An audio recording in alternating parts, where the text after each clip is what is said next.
encore dans notre unité raisonnement proportionnel, mais aujourd'hui, on va parler de les taux. Les taux sont un peu comme un rapport, mais avec une différence. Le taux compare des choses qui ne sont pas semblables. Ils auront différentes unités de mesure. Par exemple, on fait kilomètres par heure, deux unités différentes. Ici, on fait les dollars par heure que tu peux gagner avec votre emploi. Ici, on fait un prix par bouteille ou par paquet de bouteilles. Ici, on pourrait faire avec les autos qui traversent un pont, on peut dire qu'on va mesurer combien d'autos par heure croisent le pont. Ici, tu peux dire que tu mesures combien de litres par seconde quand tu remplis un seau. À chaque fois, c'est quand même une comparaison, mais avec deux unités différentes. J'ai trouvé un beau vidéo YouTube que tu peux aller voir plus tard si tu veux. Et voici une question pour pratiquer avec les taux.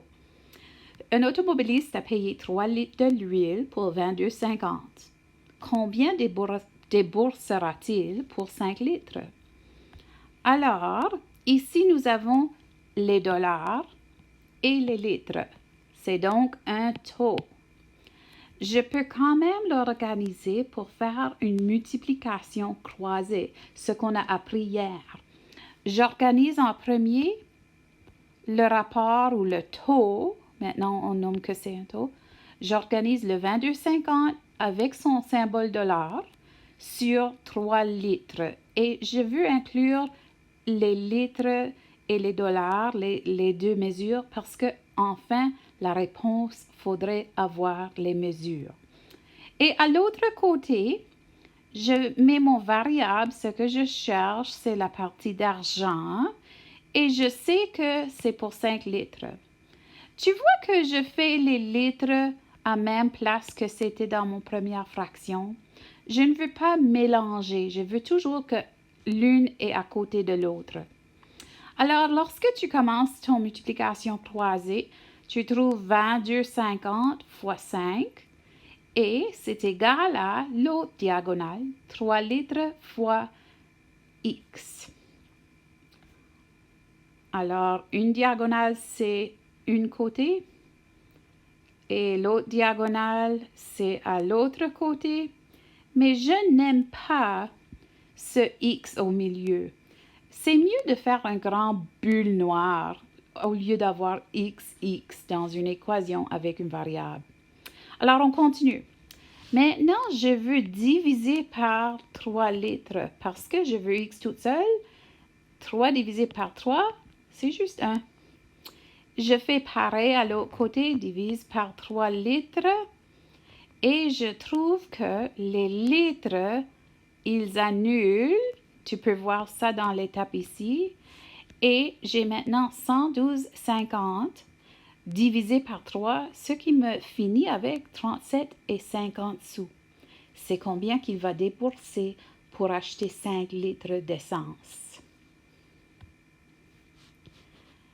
Un autre exemple où on peut utiliser les taux pour calculer les équivalences, c'est un match de soccer. Adriel fait partie d'une équipe de soccer amateur à Winnipeg. Le rapport du nombre de joueurs au nombre de ballons pendant les entraînements est 5-2. Attention, moi je ne dirais pas rapport. Moi, je dirais le taux. Le taux du nombre de joueurs comparé à le nombre de ballons pendant les entraînements, c'est 5-2. Combien de ballons de soccer faut-il pour 20 joueurs? Alors, le 5-2, j'ajoute que c'est 5 joueurs à 2 ballons. Ce sont mes unités de mesure. Et plus bas ici, j'ai fait avec un J et un B pour indiquer. Alors, j'ai le rapport que je commence avec. La question m'a donné. La prochaine partie qui serait équivalente me dit qu'il faut avoir 20 joueurs. Je mets les joueurs de mon deuxième fraction à côté de les joueurs de ma première fraction. Et maintenant, je fais la multiplication croisée Et je trouve que c'est 8. Mais ne donne pas juste un numéro. Il faut que tu me dis 8 ballons. Donne-moi l'unité de mesure lorsque tu calcules un taux. Parce que notre maths cette année, c'est toujours la maths de vraie vie, voici un autre exemple. Catherine souffre du diabète. Avant de prendre un repas, elle doit estimer la masse en grammes de glucides qu'elle veut manger. Ensuite, elle s'injecte la quantité d'insuline appropriée. Catherine a besoin de 1 unité insuline pour 15 grammes glucides. Alors, voici votre taux. Le repas de Catherine contient 60 grammes de glucides. Voyons que je commence à faire une équivalence. Combien d'unités d'insuline est-ce que Catherine doit s'injecter? Ça, c'est ce que je cherche.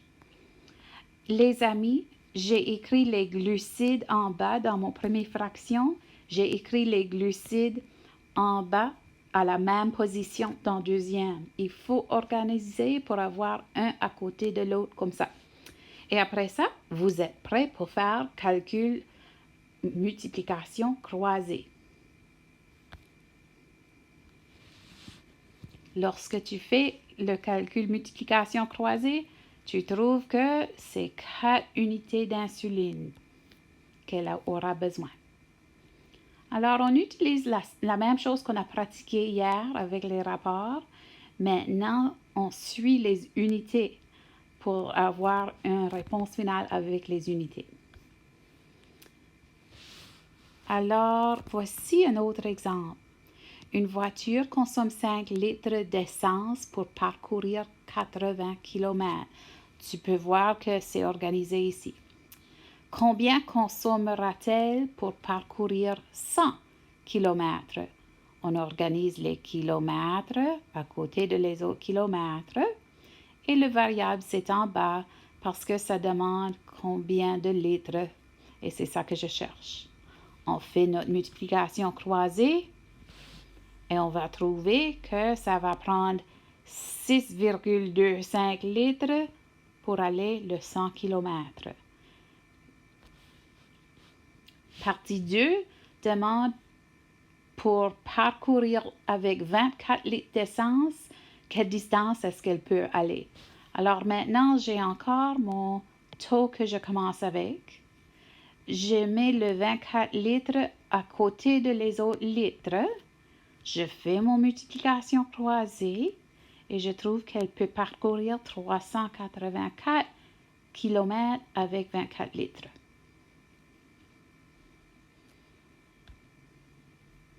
C'est votre tour.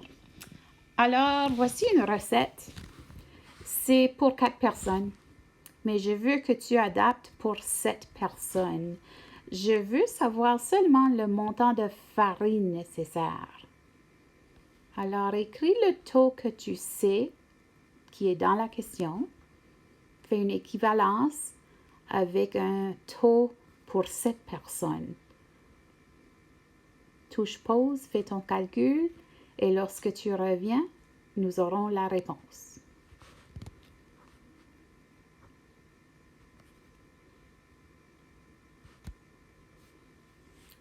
Voici votre réponse. Le premier taux, c'est 250 grammes pour 4 personnes pour farine. Et ce qu'on ne sait pas, c'est combien de grammes de farine pour 7 personnes. Notez que personne, c'est à côté de personne. On ne peut pas les mélanger.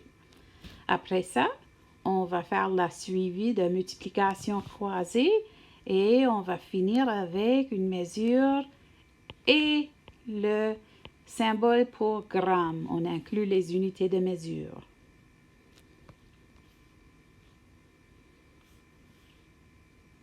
Peux-tu calculer un taux unitaire pour les bouteilles de l'eau? Tu peux voir dans l'image qu'il y a 40 bouteilles. dans cet emballage. Combien pour une? Un taux unitaire, combien pour une? Touche pause, fais ton calcul, reviens quand tu es prêt.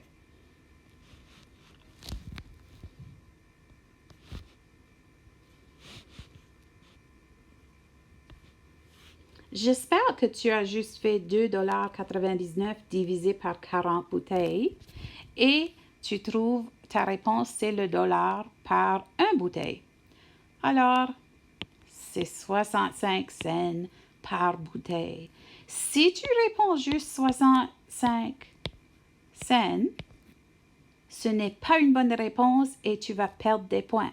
Il faut que tu dis par bouteille. 2 unités de mesure différentes dans votre réponse. Voici encore une chance de pratiquer. Pour chacun des taux suivants, trouve le taux unitaire. Unitaire veut dire pour un. Touche pause, fais les calculs et reviens quand tu es prêt.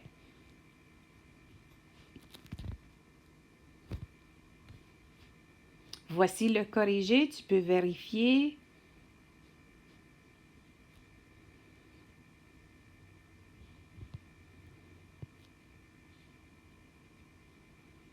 N'oublie pas que les unités sont une partie de votre réponse.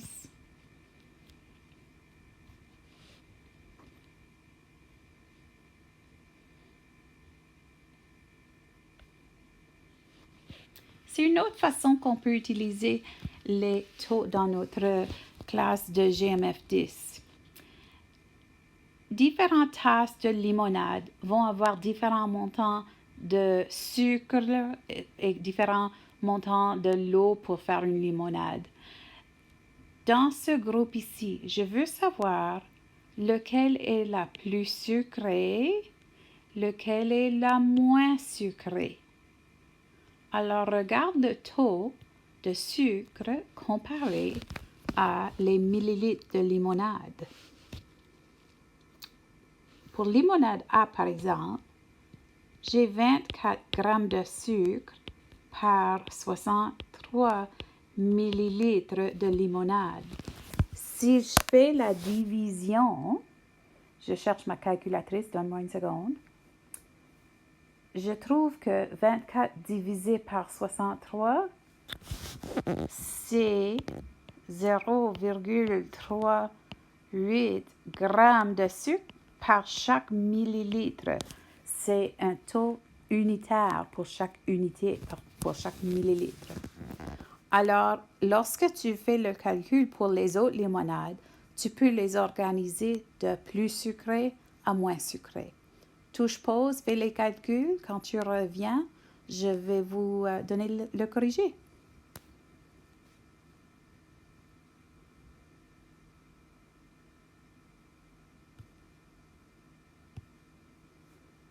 Et voici les rapports pour chacune. Et voici mon liste de plus sucré à moins sucré. Alors, j'ai organisé en ordre.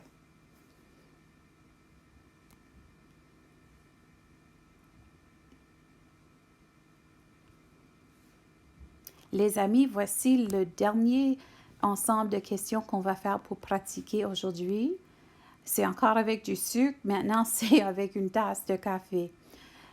Décide pour chacun, est-ce que la mélange serait plus sucré ou moins sucré s'il ajoute ce que ça dit dans la question. C'est un peu comme notre question hier de peinture. Touche pause, fais les calculs.